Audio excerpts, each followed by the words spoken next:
The cabin filter is located on the passenger side of the vehicle. Open the glove box. Remove the dampener cord from the glove box. Push in on both sides of the glove box to release the stops. Lower the glove box. Unclip both sides of the housing cover to remove it.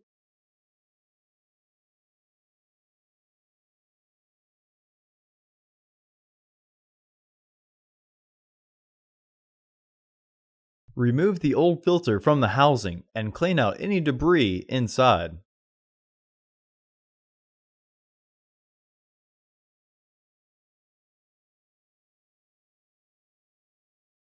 Install your new AQ1153 filter into the housing with its airflow indicating arrow pointing down.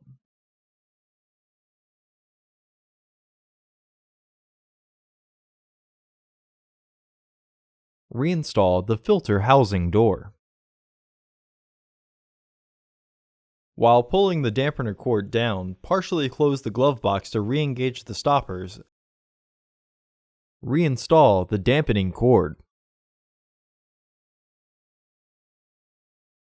Close the glove box.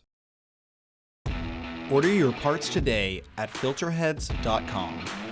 Also, please like our video and subscribe to our channel so you won't miss any new content.